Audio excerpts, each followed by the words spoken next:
أعوذ بالله من الشيطان الرجيم بسم الله الرحمن الرحيم.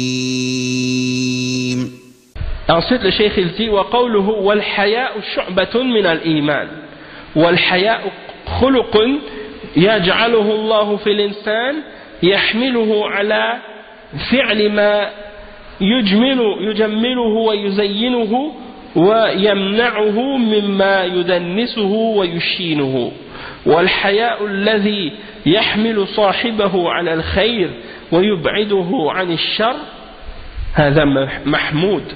أما الحياء الذي يمنع الإنسان من فعل الخير وطلب العلم والسؤال عما أشكل عليه فهذا حياء مذموم لأنه خجل. Donc le cheikh explique que le prophète sallallahu alayhi wa sallam il dit ensuite que la pudeur ou la timidité ça fait partie de la foi. C'est-à-dire que le cheikh il explique qu'est-ce que c'est al-haya en arabe, la signification dans l'islam. C'est quoi al-haya? C'est un comportement ou une caractéristique, un caractère que Allah met en une personne. C'est une caractéristique que Allah met en une personne qui pousse ou qui porte cette personne, qui amène cette personne à ce qui va l'embellir et qui va l'empêcher de faire ce qui va la salir et l'enlaidir. Donc c'est un comportement ou une caractéristique qui te porte ou qui te pousse à faire ce qui va te faire paraître plus beau, qui va t'embellir et qui va t'empêcher de faire ce qui va te salir ou qui va te rendre laid ou t'enlaidir. C'est ça al-haya pour de vrai.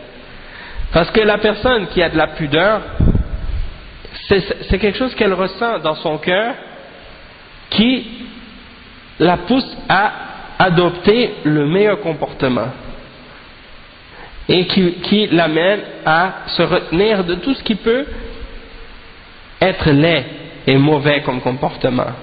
Donc ça fait partie de la foi, c'est une branche de la foi, comme le prophète sallallahu alayhi wa sallam a dit, parce que c'est quelque chose qui amène quelqu'un à faire le bien et à s'écarter du mal. Donc c'est quelque chose qui est louable, quelque chose qui est bien, qui est aimé d'Allah subhanahu wa ta'ala.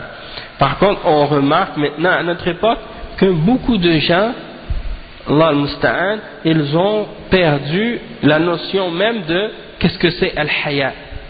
Et le prophète sallallahu alayhi wa sallam il a dit inna mimma adraka an-nas min kalam an-nubuwwati al-ula idha lam tastahi fasna' ma shi'ta. Une des choses que les gens ont gardé ou ont reçu des premières prophéties, que si tu n'as pas de pudeur ou si tu n'as pas de gêne, fais ce que tu veux, pour faire comprendre aux gens l'importance de la pudeur. Et maintenant c'est comme ça. C'est pas seulement dans la question du vêtement et de l'habillement la pudeur. La pudeur c'est dans le comportement et dans la façon de parler et dans la façon d'agir, dans tout, pas seulement dans la façon de s'habiller, mais la façon de s'habiller ça rentre aussi dans ça.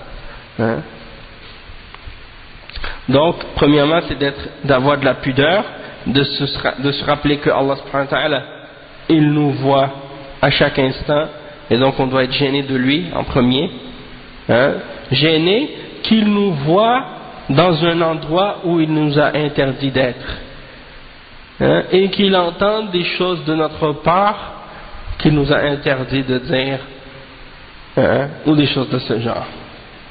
Ça c'est en premier. Et puis ensuite la timidité, la pudeur envers les créatures, de faire en leur présence des choses qui sont honteuses ou qui sont laides ou qui sont mal vues. Donc ça c'est important. Il y en a qui disent moi je m'en fous de qu'est-ce que les gens pensent de moi. Ça c'est pas une mentalité normale de penser comme ça. Si tu dis je me fous de ce que les gens pensent de moi quand je vais faire le bien, Quand je vais ordonner le bien, quand je vais faire quelque chose de bon par rapport à ta religion que Allah t'a ordonné, que tu n'as pas peur de ce que les gens vont penser de toi parce que tu obéis à Allah, tu le fais comme Allah t'a ordonné de le faire, ça dans ce cas-là, c'est pas quelque chose de mal. Mais si tu dis je me fous, ou bien ça m'est égal ce que les gens pensent de moi dans des choses qui sont haram ou dans des choses qui sont mauvaises, et tu penses que c'est pas le jugement des gens qui compte, ça c'est une erreur, hein? Parce que ça fait partie de la pudeur aussi. Ça fait partie aussi de la pudeur de se réserver même face aux créatures, pas seulement face à Allah subhanahu wa ta'ala. Même si la pudeur envers Allah c'est la base, mais par la suite aussi envers les créatures aussi c'est important. Et il y en a qui disent aussi parfois, il y en a aussi des gens qui disent bon, il faut pas, comme si ça m'est égal le jugement des gens, en voulant dire que pour eux c'est pas correct que les gens jugent par l'apparence. Ça c'est pas nécessairement vrai de façon absolue. C'est-à-dire que le fait qu'on juge par l'apparence, ça c'est une chose qui est tout à fait normale. Et si les gens te jugent mal à cause de ton apparence qui est mauvaise, tu ne peux pas les blâmer. Tu peux les blâmer s'ils te jugent mal par rapport à quelque chose que tu fais de bien et qu'ils te critiquent pour quelque chose que tu fais de bien, ou bien parce que tu respectes les règles de l'islam, les gens pensent du mal de toi à cause de ça parce que eux sont des kuffars puis ils n'aiment pas l'islam.